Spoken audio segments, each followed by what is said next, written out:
Welcome, everyone, to Tea Time. It is my favorite tea time of the week. It is 4 o'clock on a Tuesday Eastern time, and we are ready to rock with the Northern Trust.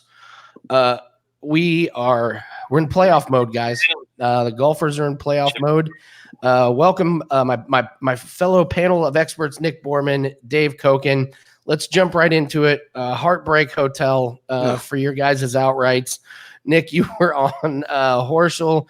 Dave, you were on Siwoo, and I am willing to bet that at the beginning of the week, you did not think Jim Herman would be the one to spoil the party. No. I'll start with you, Dave. What were your thoughts watching that final round? Well, I mean, I knew it was dead on the sixth hole. Siwoo, he had bad luck on the fifth hole, which is a par 5.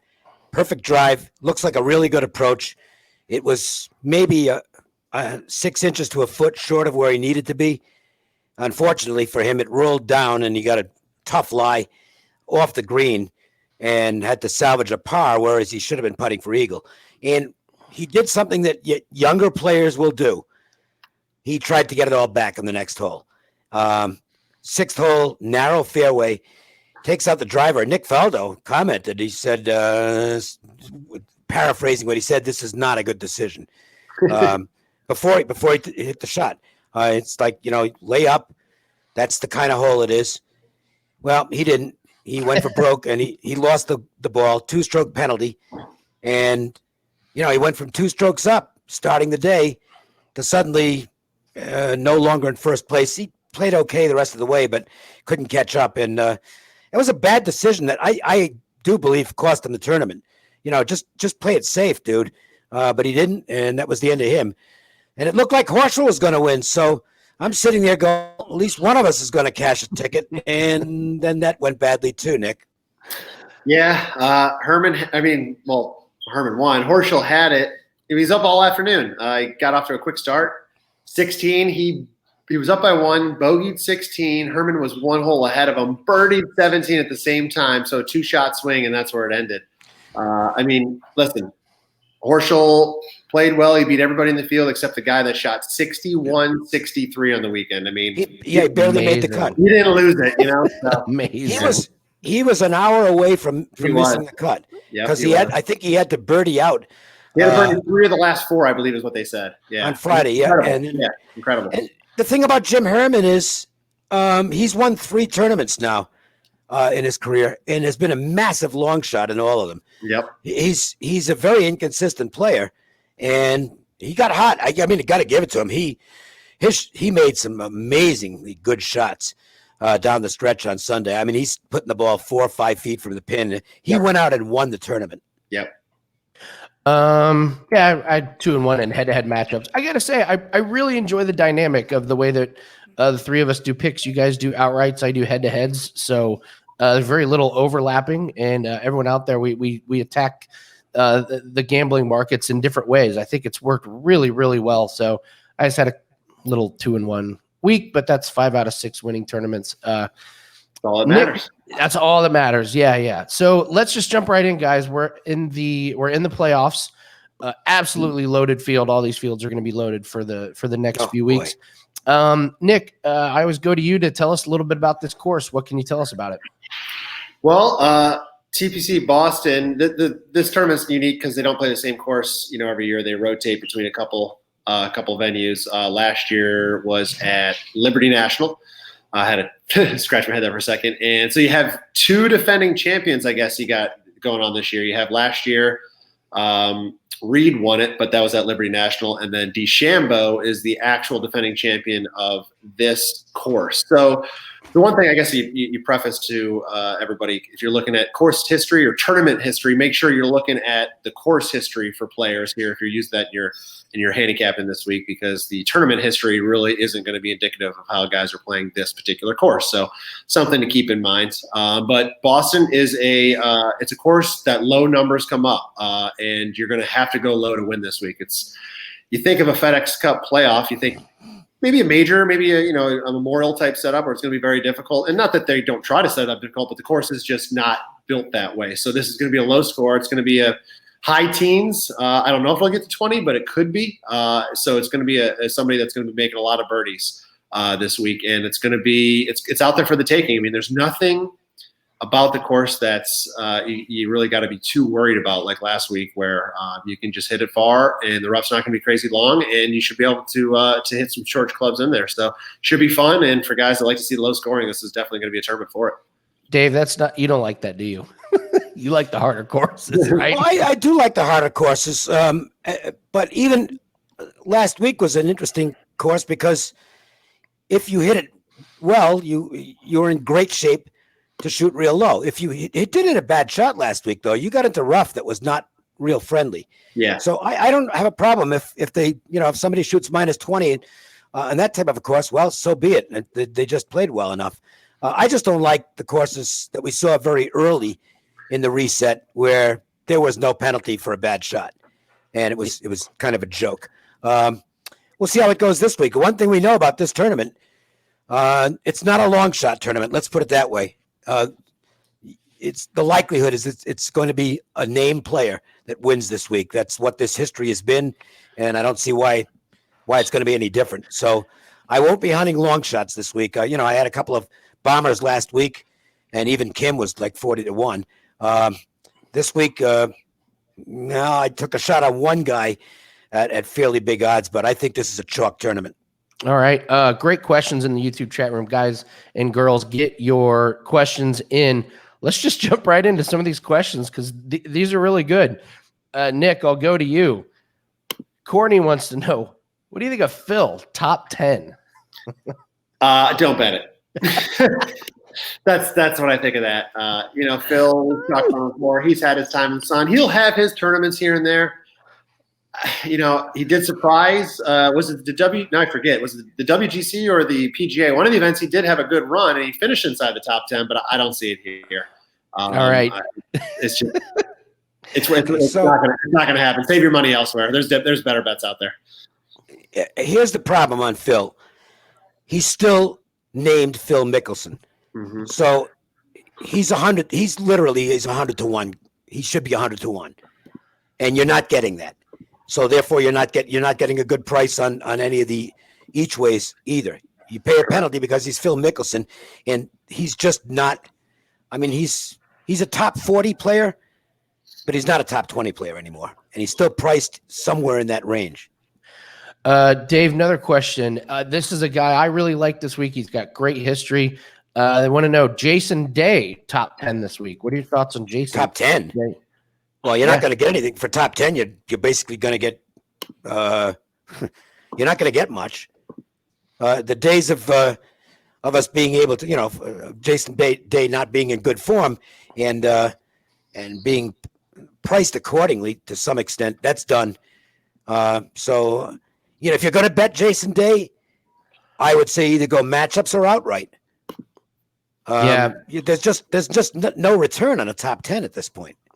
Yeah, look, if he's 20-1, he's plus 225 right now on top 10. Okay, 225. That's just not that. That's. I don't think that's a good bet. I think he'll be a top 10 player, but you're not getting to me. I'm not betting a top 10 unless I can get at least 3-1, and it's got to be someone good. Yeah, that's I would also throw out there, be careful if you're out there betting these top 10s and 20s with a stacked field like this. Check with your sports book to see how they pay these out. Because you if you lay plus 225 with Day and he finishes tied for top 10 or tied for 8th, your sports book is probably not going to be paying you out.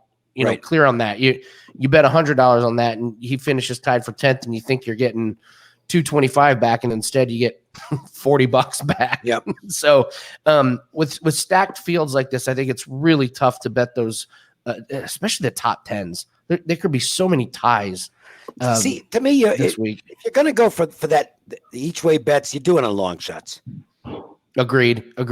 Nick, are we fading Kepka this week? Great question from Jonathan. Fading Kepka? I am taking Kepka. And the really? reason is because the number is right. We talked about his number several times this restart, and the two tournaments, it was the WGC and the PGA, he was top 2 or 3 favorites, right? He was 13, 14, 15-1. He's 35-1 because why? Wow. He had one bad Sunday at the PGA, and he had a chance. I mean, he was right there all the way through. So I think it's a price on him to take him. I don't think he's going to be just all of a sudden primed to miss the cut here out of nowhere. He was playing good in 2 straight events, very deep, good events, and I think the price is right. So I'm on Kepka this week just because the number's right. Yeah, we know Kepka loves his majors and loves his money, and we are in the major and money time. So, yeah, I think I'm with you. And then the Outlaw, I'll take this one. Thoughts on Wolf this week? I love what I'm seeing from Matthew Wolf, and I think this course sets up great for him. I've really noticed that he loves these courses where he can go low, where he can blast the ball in the fairway and go for the eagles and go for the birdies. I don't think he's to the point in his career where he knows how to be patient and grind out really. I don't think he's going to be winning U.S. Opens anytime soon at like even par. I think the really harder courses are hard for him to figure out. But on a course like this one where 16, 17, 18 under is going to win, I think it's a big advantage for him. I like the way he's playing right now. He's peaking at the right time of the season. Dave, any thoughts on Wolf? See, now he's a guy, because of where his odds are, where you might want to take a look at it in each way. Yep. At Nice. a top 10, because at least you're getting some money back. Yep. Sure. He's plus 300 for a top 20. He's Yeah. plus 700, Woo. plus 700 for a top 10. So See, I agree. He's good money. 700, plus 700, I might Yeah. take a shot there. That seems worthwhile. He's I don't good think he's money. going to win, but I think he's going to be on the leaderboard someplace. Yeah, he's All good right. money. And Nick, go to you. The Outlaw wants to know Tiger at 40-1. He says he putted well in the last round of the PGA. I'm a big no on this one. Does it say enough? Listen, I love him. I hope he proves me wrong. I hope he, as Dave said before, I don't want him to win because I don't have him, but I hope he's right there. I mean, we all know what he does for golf and what he does for viewership. So I hope he plays well. I want to see him back up there at the top. Just because he's putting well, if you're not putting yourself in position and hitting the ball well to make the putts, it doesn't matter. You might save your pars as opposed to making a bogey, but you're not going to make enough birdies to keep up with the field. So the first 2 events that he's played, well, the only 2 events he's played, he's been the same story. He played well on Thursday, played just well enough on Friday to make the cut, and then really, is an early morning weekend golfer. So to expect anything different here, I think is just hoping on a wish and a prayer. Yeah, I'm with you. I'm with you. Yeah, I think he's got a shot to be top 20, but not bettable to me. Yep. Jonathan wants to know betting against Spieth and head-to-heads. If you're going to bet against Spieth and head-to-head, the books have gotten really smart on this, and they're brilliant. So what they do is they juice the other side. So you can't just go get somebody at minus 110 or minus 115 against Jordan Spieth. They're putting him up against people, and then you get minus 145 or minus 150 to fade him. I got burned on it last week. I had Brendan Todd over Spieth. Todd missed the cut by 1. Spieth made it by 1, and then was so bad on the weekend he fell back. He didn't even gain shots. Like, how did I lose this bet, Brendan Todd? So you have to. This is about money management. This is about getting the best number and looking at some other props, maybe to fade Spieth. Head-to-heads are tough. I don't like laying big juice on props. It's hard for me to go over that minus 150 mark, even though Spieth has been so bad. Do you know I think he's 204th in fairways hit and 202nd in greens in regulation. That's you could do that, Andy. I know.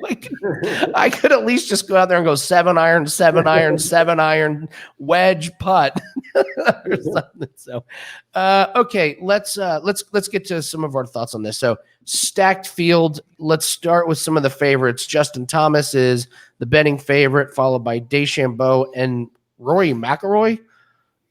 For reasons unbeknownst to me, I don't know exactly what Rory has shown anybody. So he's won twice here. He's got. And I think that's going to be appealing to some people. Yeah. Oh, I don't know. That was a Rory who was not playing at the level this Rory is. No, his wedges and putting has just been awful. So, Dave, are you going to be looking at any of these guys in the 25 and under? You said it was going to be chalk. Are you looking at playing outrights in 25 and under? I will mention one right off the bat. I said this 2 weeks ago. Or I might have said it last week, actually. And I intend to stick with it. in any tournament that Colin Morikawa is not the betting favorite, I am betting him outright. Nice. He is, in my opinion, Colin good. Morikawa is right now the best golfer in the world. So if I can get the best golfer in the world as the like 7th betting choice or somewhere in that range, I'm just going to take him. Does this worry you? So he's got 2 wins recently, but he also has a 20th, a 48th, a missed cut, and a 64th. He was 52nd at this tournament. No, doesn't bother me at all. First of all, I don't care about last year. I know. First of all, he's coming off the win. That was an incredible win. Yes, it was, because of the way it took place with the, with the playoff and Thomas makes that 65-footer, and then he has to make a 25-footer, which doesn't look like it's going to go in, and then it does go in, and then he wins the tournament. And I expected a letdown the next week and got one. If he were playing right after the win 2 weeks ago, well, I might say the same thing, but it was a lot easier win, even though it was a stacked field. He pulled away at the end, and he took last week off, and I think rescued a dog. Nice. I think he and his girlfriend have a new dog rescue. So that should give him some confidence. Yeah. And what I said is holding. He's not going to win every tournament, obviously, but if he isn't, I believe he is the best player in the world at this point. And if he's not priced that way, I'm going to bet him.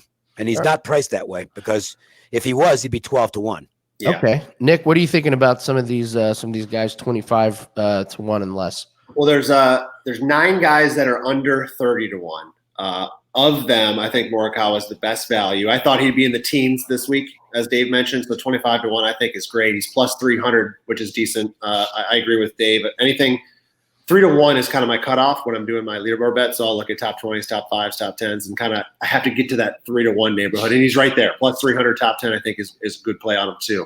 He is the number 2 iron player on the tour, behind only JT.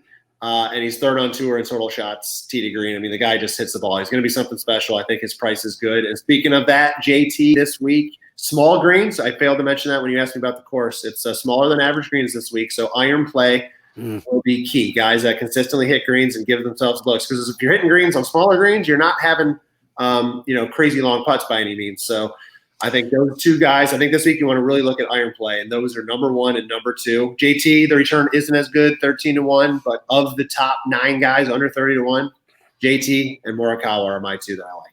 The other thing I mentioned, and I'm sticking with this, it's basically I'm giving away the package this week, so you don't have to buy it. You'll be getting 1 golfer. I'm only posting 3. I'll let you guess the 3rd one. He's a longer shot. But I also said I'm going to start playing Jason Day until he wins a tournament. So I'm going to. He's going to win very soon. So if I play him the next 5 events he's in, and I hit 1, I'm still going to be tripling my money. Yep. He's there. He's got 4 straight top 10s. He is all the way back. And to me, Jason Day, at where he is now, is a top 5 golfer. So even at this week's price, which isn't fantastic, I think there's still value. I mean, even this week. Yeah, you go ahead, Nick. Interject there real quick. Day, just want to make a note. I wrote my notes last night. He was 26-1. He's now 20-1. So he's definitely got some action going on him. Let's see. MR Flynn in YouTube wants to know about. I never know how to pronounce. Is it Ben On or is it Byung Hoon On? Because it depends on what announcer we get. But I think Ben On is the way to pronounce it. Nick, is that right? That's what I go with, Ben. It's the way. Yeah. It's the only way we're not going to screw it up. All right. What do we think of Ben On? He's wildly inconsistent. 12th and 22nd his last 2 tournaments, and then miscuts the 2 before. This isn't the type of tournament that I think he can win. I think that's well put, Dave. I think this is a big name tournament. It's a superstar field. The tournament has a tremendous superstar history. Yep. And even the guy I took for my 3rd choice this week, it's like took it because I thought there was some value in the number. I don't really think he's going to win. To me, it's like last week was a week where you go ahead and start looking for a price, and we almost got there, and a gigantic price won it. This tournament is not like that. If you get somebody outside 40-1 winning this week, I think it's a real shock. Yeah. I just looked. He's plus 200 just to make the top 30. There's no way I'd be putting my money in this field on Ben on. Yeah. What did they say? Herman closed out at 250-1. I don't know anybody who had a I don't ticket. even know. I didn't look at it. I called a couple of my friends behind the counter and asked if anybody had a pre-tournament ticket on him, and they said no, not one. I am. Well, not, I mean, he's not just surprised. He's a guy who is not. Even when you're looking long shots, he's not a guy who came to mind, and he'd been missing cuts like crazy. Yeah. I want to talk a couple guys who are a little bit confusing if you're digging deep into the stats. Xander Schofley, he's been really, really good recently. 6th and 10th last couple weeks, 4 straight top 15 finishes. I know we're not really looking at last year, but he did miss the cut last year. And then the year before that, in 2018, he missed the cut. What are we doing with Xander Schofley? Are we looking at his momentum and his recent form coming into this week? Is this guy going to contend for a win, Nick? Yeah, I think he's a what have you done for me lately guy, and he is the hottest guy. I said it a couple times. One of the hottest guys that doesn't, we don't mention him other than us on here betting wise. That he doesn't get much TV coverage. He's not getting a lot of talk about from the media because he's kind of been quiet. I mean, he's steady. He's like a 2, 3, 4 under. Might have one bad day, but it's just steady. And all of a sudden, at the end of the week, you're looking and it's like, oh, top 5, oh, top 10, and you didn't even know he was there. He did the same thing at the PGA, and he's plus 450 for a top 5. I mean, he's 20-1 on the outright. So I'm not betting him only because I've done it a couple weeks and I don't think he's going to win this week. Just, again, a hunch. I think he could. I think he's playing well enough to look at in some sort of market, and I think he'll be there come the end. So I think if anything, a leaderboard, maybe a top 5 plus 450 is decent on him. Good stuff. I'd go along with that. I don't know if he makes top 5 or not. Yeah. Top 10. You'd expect him to be in the mix for that. I mean, he's in the mix every tournament, basically. He's just under that cutoff for us, Dave, at plus 225 on the top 10. So that's kind of right the top 5. Yeah, and he's just a little bit short of being where he, I'm sure, would like to be. And the interesting thing is that he might not get a lot of TV coverage for whatever reason, but he always gets bets. Always. He's always among the ticket leaders. So the golf betting market recognizes how good he is, and therefore it's tough to really get value on him because they can't price him out at like 30-1 or something like that. They would get inundated, and have a liability. So they're pricing him lower and trying to basically keep people away from him. One guy that's up near the top a little bit that is a little bit of a mystery to me. I just don't know what to do with Patrick Cantlay this week. I like his game. I feel like when we talk about Cantlay, we should just go really slow. Well, he's not in good form. No, he's in terrible form. Not in good form. He's the things that Cantlay does real well. He's not doing real well right now, and he hasn't even had a top 30 in his last 3 events. Yeah, so he's been off. He's in a little bit of a slump. Yeah, not a good time of the year to be in a slump. So let's move to the guys that are, let's call it like 70-1 to 25-1. I think you guys have been really crushing this area of the board in terms of outright winners. I find a lot of value for my head-to-heads. So Dave, let's go ahead and talk about some of these guys in the 70-1 or 70-1 to. This is your Tiger, Tony Finau. Yeah, is Finau out that much? I got him at 30-1. Oh, 30-1. Okay, yeah, that's it's a typical Finau. Yeah, I mean, he's probably going to be in the top 20, but that's as far as I go. I think Horschel, even though he's coming out of a tough loss, is probably going to be when he gets hot, he stays hot for a while. Now he has a horrible history on this course, but he sure looked locked in over the weekend, and I don't know that he has a letdown, so I think he could definitely be in play for a position. We'll see how Kim handles the disappointment. His play is certainly worthy enough for him to be, actually a bargain at the price. Yeah. Harris English has been knocking on the door, playing pretty consistent golf. I don't think he has a bad tournament here necessarily. So I think he's one of those guys who you can get in the mix. And if Todd bounces back from a rare day where he was missing fairways, he was awful. Yeah, he had a really bad day. But he's pretty good to be in that top 25 mix anyway. Yeah, you mentioned Harris English. He's been a great play in head-to-heads. And we had Jonathan asked Kisner and English in the top 20. Harris English has been a really good bet around there. Has been very consistent recently. Nick, who are some guys that you might be kind of peeking at in this price range? Well, Harris is definitely a good. I don't know why he just doesn't get any love any week, and he's 90-1 this week. He's plus 300 for a top 20, which I think is a great bet on him. He's been top 20 a lot in his last since the restart, so I really like him in that range. But you're right. I mean, this price 30 to 70 is kind of like, especially when you have a deep field, you get some really good names at this price point. You got Berger, your boy Andy Berger. Yes, my boy Berger. Listen to this. So he missed the cut at the Memorial. We know that. His other 7 most recent starts include a win, tie for second, tie for third, tie for fourth, tie for fifth, tie for ninth, and his worst was the tied for 13th at the PGA at his last start. That's pretty damn good. He's 4th on tour in total shots gained, 5th in birdie average, 5th in scoring average, 30-1, plus 335, top 10, considering he has 6 of them in the last 8 starts, is pretty good money. So I do like Berger. Kepka I already mentioned. I just think the price is right on him, and 35-1 is a great number to get him at. Plus 350 for a top 10 is a decent bet as well. Hovland is a guy I think that he's kind of lost a little traction in the last few weeks. We talked about him several times at the beginning of the restart.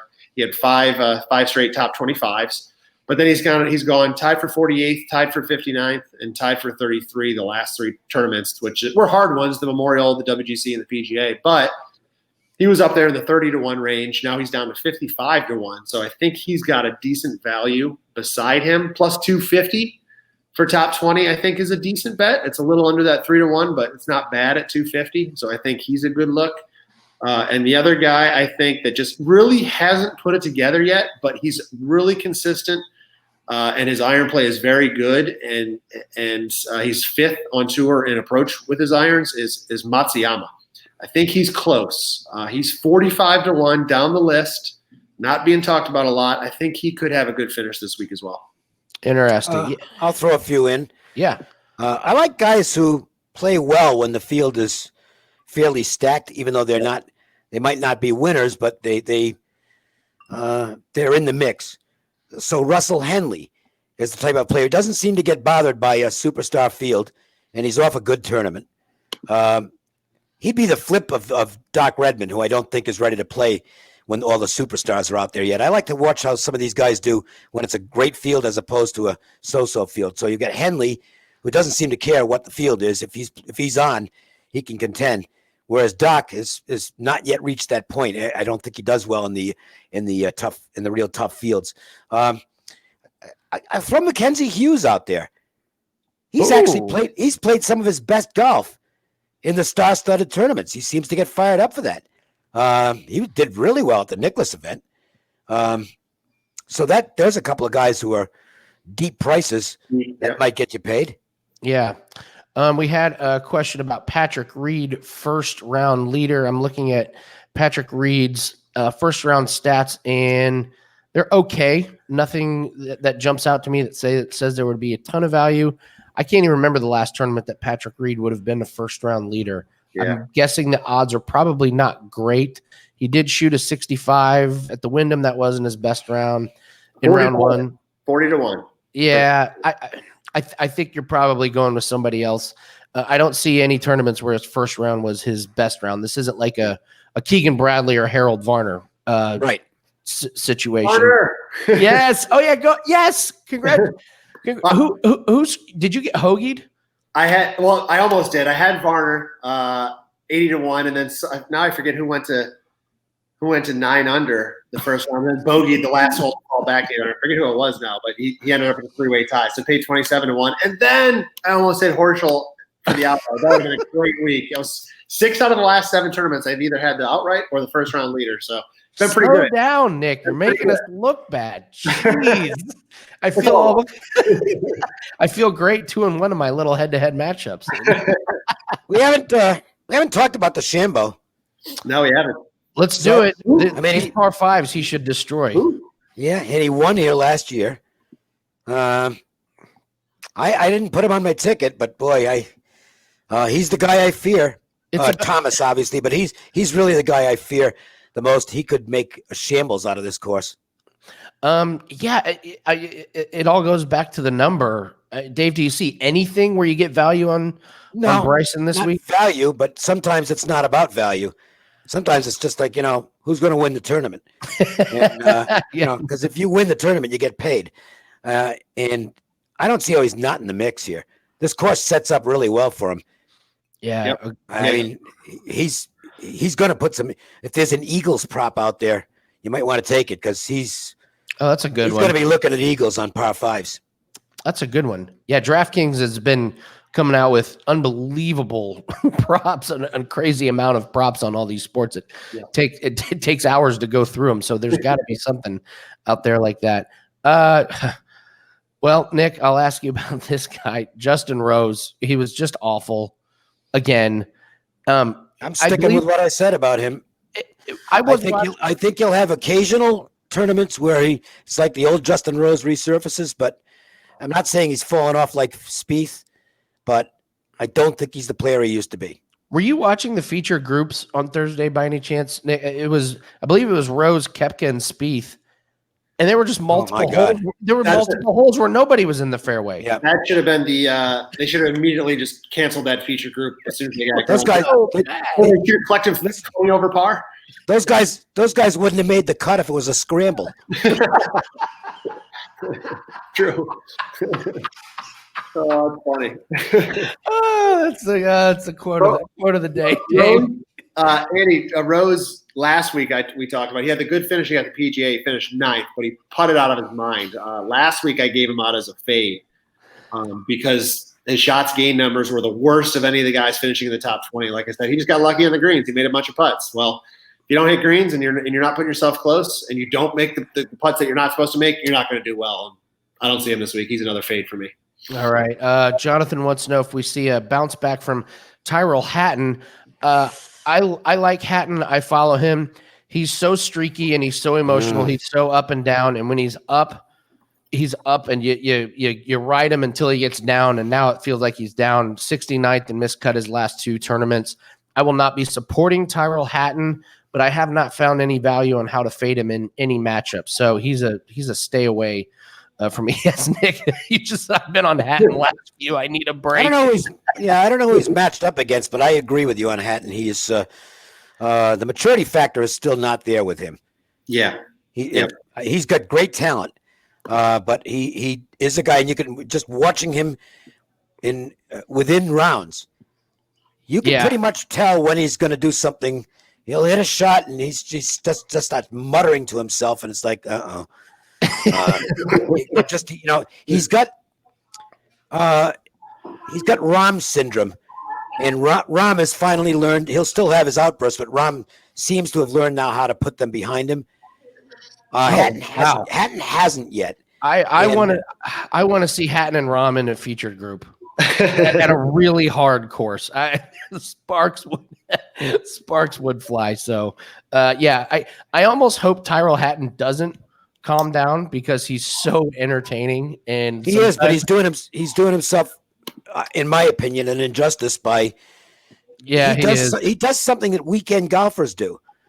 I'm serious, because believe me, I was a weekend golfer. I mean, I was halfway decent at one point. I was actually an 8 at one point, but still, the thing that I could never get past was the ability to forget about a bad shot that I hit. Yeah. It's like, geez, you dumb bastard. And you have to, you can't do that. And it was something I was never able to master. And because of that, I mean, when things were going well, when I was hitting the ball well, it's like, okay. But when I'd hit it, my rounds could unravel on one shot. Yeah. I always tell people about the best 9 holes I ever played in my life was at Paiute. And I was 2 under after 9 holes. And that's by far the best I'd ever played. I mean, I was hitting every green. I made like 2 30-foot putts, which was ridiculous. 10th hole, it's a par 3, and I just hit a terrible shot. Stuck it in the trees. And I didn't even break 80. Jeez. Okay, I didn't even break 80 on a day where I'm 2 under after 9 holes. I completely unraveled. I took a triple on the 10th and never got it back together. I think I shot 46 on the back.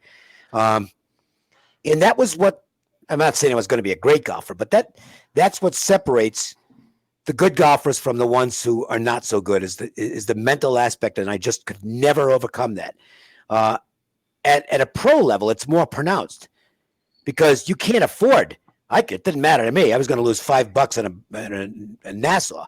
But Hatton clearly has this issue, and it's costing him a lot of good finishes, in my opinion, because he is a top 20 golfer in terms of talent, and yet he's not top 20 in the overall rankings. And that's sorry about the long dissertation, but that's what I feel about Hatton. No, it's got to find a way he's got to find a way to get over that.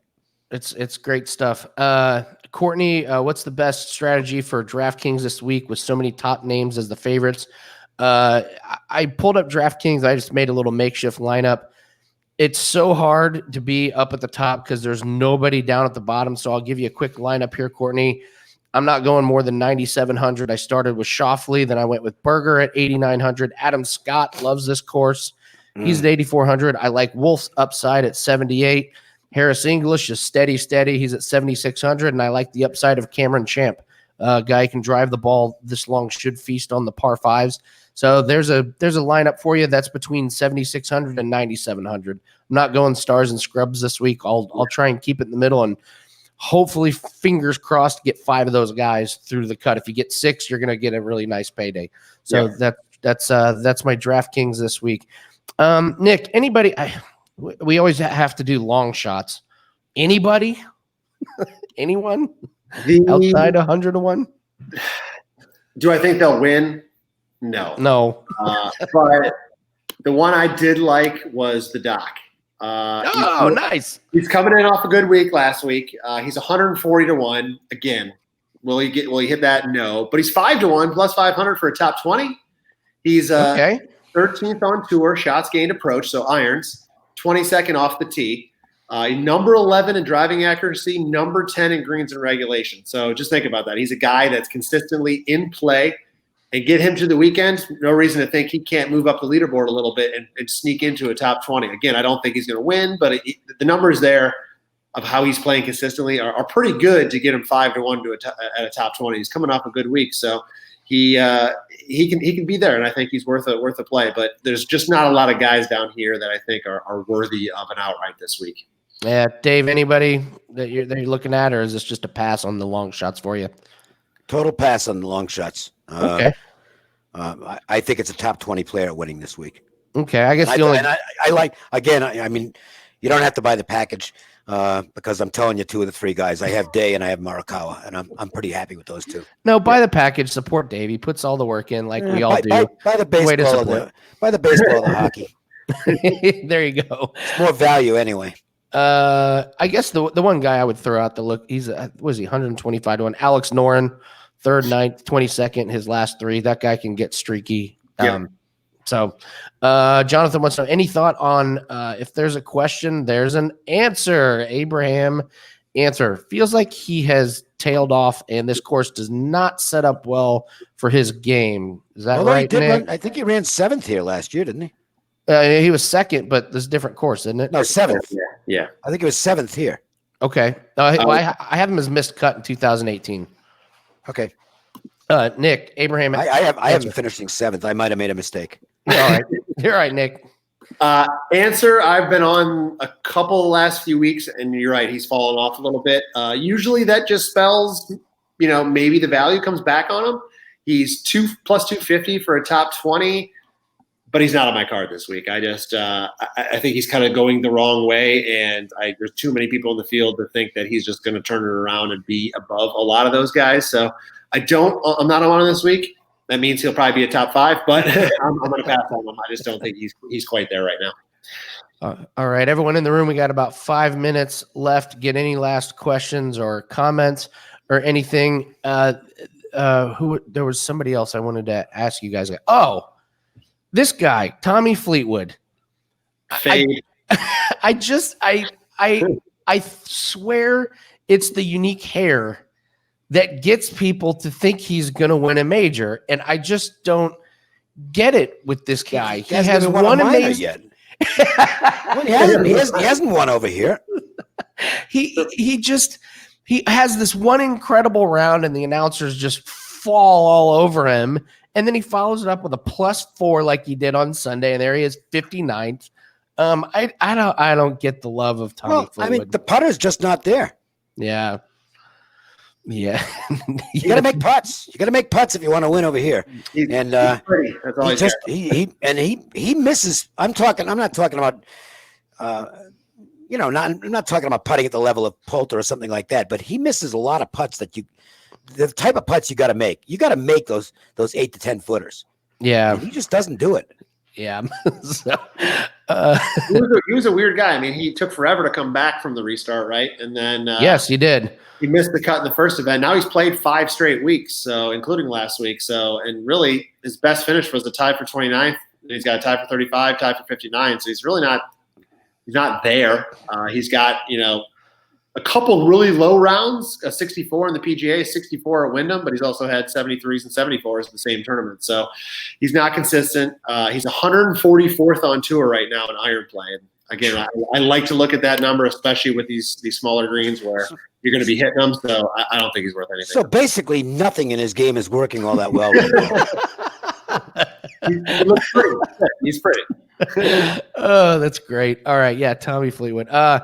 Just a special shout out. Pour one out for Fabian Gomez. He was the last man out of the FedEx Cup. Wow. He missed. I always look that up. The Mr. Irrelevant.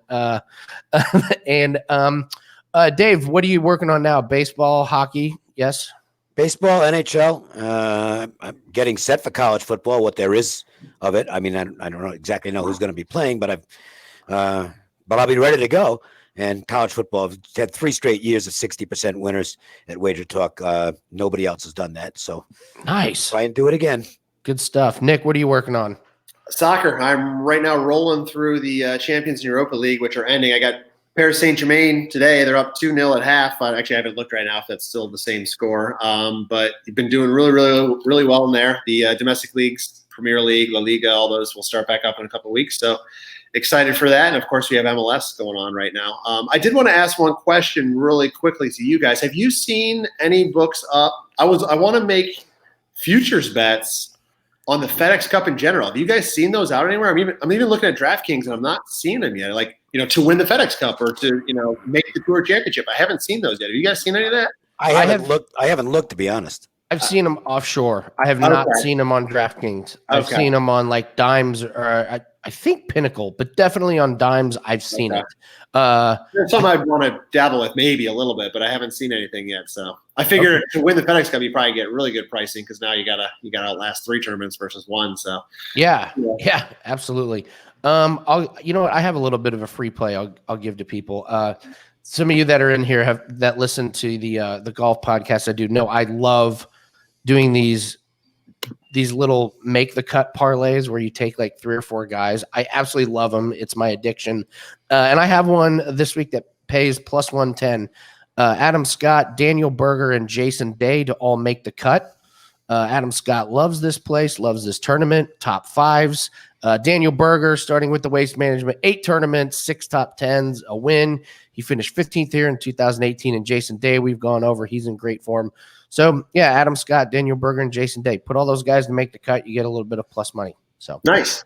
Yeah. A head-to-head matchup, if it's offered in your book, is Wolf over Kisner. Love that one. Yeah. Love that one. That is a great matchup, Nick. Good stuff, guys. We're up against the clock. Good luck, everyone. This week we're in the middle of we're just starting the playoffs. So going to be a lot of great fields and probably a lot of really good golf. You can get Nick's golf picks and soccer picks at Wager Talk. Dave's got his golf picks as well as, he already gave out his golf picks, but go get his hockey and baseball picks.